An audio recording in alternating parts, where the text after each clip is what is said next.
तो इस वीडियो के अंदर हम बात करने वाले हैं गाइस 5 उन चीजों के बारे में जो कि WWE को क्राउन ज्वेल के अंदर बिल्कुल करनी चाहिए। अगर ये चीजें WWE नहीं करेगी तो फिर भाई क्राउन ज्वेल में दिक्कत हो जाएगी। सो ही बारिश welcome to our channel and I am back with a new video. तो इस वीडियो में चलते हैं हमारी पहली चीज के ऊपर। जो पहली चीज है गाइस ये है ओमोस वर्सेस ब्रॉन स्ट्रोमैन का मैच होना चाहिए एंड विद नो विनर। अब मैं ऐसा क्यों बोल रहा हूँ, आप में से काफी लोग कंफ्यूज होंगे। तो गाइस देखो, अब ये कोई ऐसा मैच है इन दोनों ही मॉन्स्टर्स के लिए जहां पर दोनों ही WWE के टॉप मॉन्स्टर्स आमने सामने। अब जो भी इस मैच को हारेगा उसका लेवल काफी हद तक घट जाएगा, उसकी क्रेडिबिलिटी काफी हद तक घट जाएगी, बिकॉज ये इन दोनों ही के लिए कोई नॉर्मल मैच नहीं। अगर इन दोनों के मैचेस किसी और के साथ होते तो कहानी बहुत ज्यादा अलग होती, पर यहाँ पर WWE के दो टॉप मॉन्स्टर्स आमने सामने हैं, तो जो भी हारेगा भाई ये क्लियर हो जाएगा कि ये बंदा जो है वो दूसरे वाले से कम है। और इस वक्त आई थिंक इन दोनों को इस विक्ट्रीज की जरूरत है। तो आई थिंक लॉस जो है वो काफी हद तक नुकसान में डालने वाली है दोनों ही को, जो भी इस मैच को हारेगा। तो इसलिए WWE को किसी को भी ये मैच नहीं हरवाना चाहिए एंड ये मैच नो कॉन्टेस्ट की तरह से एंड होना चाहिए। लाइक कुछ भी हो सकता है, WWE ने कई मैचेस ऐसे एंड करे जहां पर रिंग टूट गई या फिर दोनों ही नहीं उठ पा रहे हैं, तो कुछ भी तरीका WWE यूज करे, बट आई थिंक इस मैच को नो विनर या फिर नो क्लियर विनर की तरह अगर एंड करे तो वो बेटर होगा इन दोनों के फ्यूचर के लिए। चलते हैं अगली चीज पर। और अगली जो चीज है गाइस ये है कि भाई ओसीज को एक फीमेल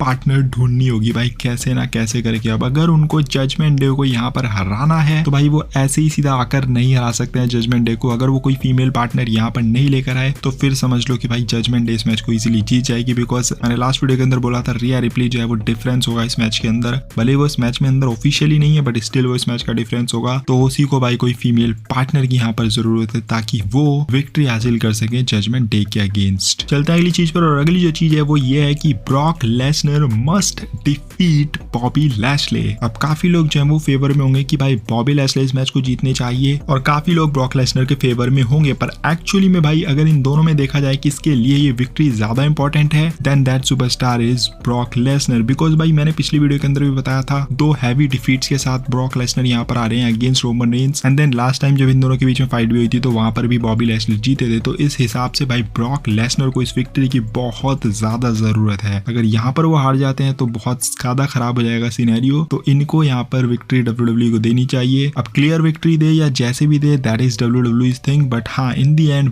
बॉबी लैशले नहीं बल्कि Brock Lesnar should be the winner of this game. चलते हैं अगली चीज पर। और अगली जो चीज है गाइस ये है ब्रे वायत को लेकर। और ब्रे वायत आपको पता है कि भाई एक अपीयरेंस करने वाले हैं क्राउन ज्वेल के अंदर। अब ब्रे वायत अगर यहाँ पर आ रहे हैं तो भाई he must do something big at Crown Jewel. ऐसा नहीं होना चाहिए भाई कि वो आए और वो प्रोमो वगैरह कट किया, वैसे ही हल्का फुल्का कुछ दिखाया और जैसे कि स्मैकडाउन में वो करते हैं वैसा ही करके चले गए, तो भाई ये बहुत ज्यादा खराब हो जाएगा। मैं काफी बार ये चीज बोल चुका हूँ कि भाई ये जो ब्रे वायत की जो स्टोरी लाइन है ये बहुत ज्यादा हल्के चल रही है, इसको थोड़ा सा पेसअप करने की बहुत ज्यादा जरूरत है। भाई क्राउन ज्वेल में उनको कुछ ना कुछ तो तगड़ा बड़ा करना चाहिए। अब बड़ा क्या हो सकता है, कोई स्टेबल उनकी वहां पर फॉर्म हो सकती है, या वो किसी को अटैक कर सकते हैं। कारियन क्रॉस और ड्रू मैकिंटायर का मैच भी है, तो वहां पर जाकर इंटरफेयर करें, अटैक वगैरह करें अपने ओपोनेंट के ऊपर, ताकि भाई थोड़ा सा तहलका है ब्रे वायत को देखने में। या अगर चलो अटैक नहीं कर रहे हैं, अभी उनका ओपोनेंट नहीं WWE चुनना चाह रही है, तो फिर भाई कुछ ना कुछ अपने कैरेक्टर को लेकर उनको तगड़ा रिवील करना चाहिए, बिकॉज वो कछुए की जो चाल चल रहे हैं ना इस वक्त भाई वो थोड़ी बोरिंग नजर आ रही है। और भाई वो बोलते हैं ना कि हर चीज का सही समय होता है, और अगर आप किसी भी इंटरेस्टिंग चीज को बहुत ज्यादा डिले कर दोगे या उसके सही समय पर अगर आप वो चीज नहीं करोगे तो फिर वो जो इंटरेस्टिंग चीज भी है ना वो भी बोरिंग हो जाती है। तो इसलिए आई थिंक ट्रिपल एच को राइट समय पे ये चीज जो है वो क्लिक करनी चाहिए। ऐसा ना हो कि भाई लोग जो है वो ब्रे वायत को जितना अभी समझ रहे थे ना वैसा इंटरेस्ट ना लें और थोड़ा सा इंटरेस्ट लोगों का कम होने लग जाए, और उसके बाद अगर आप वो चीज करोगे तो वो नुकसान में आएगा ब्रे वायत के ओवरऑल कैरेक्टर में। अगली चीज पर चलते हैं एंड दैट इज कि भाई Bayley should defeat Bianca Belair and she should be the new Raw women's champion. Bianca Belair को चैंपियन देखते हुए काफी समय हो चुका है, ऐसा नहीं कि बोरिंग है यार, बढ़िया करती है वो काम जो भी करती है, बट काफी लंबे समय से उनके पास चैंपियनशिप है और बेली डिजर्व करती है इस वक्त रॉ वुमेन्स चैंपियनशिप जीतना। तो आई थिंक डैमेज कंट्रोल से वैसे भी टैग टीम चैंपियनशिप ले ली है WWE ने, तो यहाँ पर बेली को जो है वो रॉ वुमेन्स चैंपियनशिप दे देनी चाहिए। थोड़ा नया कुछ दिखे वुमेन्स डिवीजन के अंदर, मजा आएगा, क्योंकि बियांका ब्लेयर अगेन यहाँ पर बेली को रहेगी तो भाई फिर फायदा क्या है। बेली बेचारे इतने समय के बाद रिटर्न आपने करवाई और वो हार रही है तो फिर बेकार हो जाएगा। लास्ट टाइम वो हार गई थी, यहाँ पर भी अगर हार जाएगी तो भाई बहुत ज्यादा चीजें खराब हो जाएगी। तो I think Bayley should win and should be the next Raw women's champion. चलते हैं हमारी अगली चीज और आखिरी चीज के ऊपर एंड दैट इज की भाई Roman Reigns should knock out Logan Paul. अब देखो भाई कल के आए हुए लॉन्डे अगर रोमन रेंज के साथ टक्कर लेंगे और भाई बराबर की टक्कर देंगे तो भाई फिर क्या फायदा रोमन रेंज का, क्या फायदा ट्राइबल चीफ होने का, क्या फायदा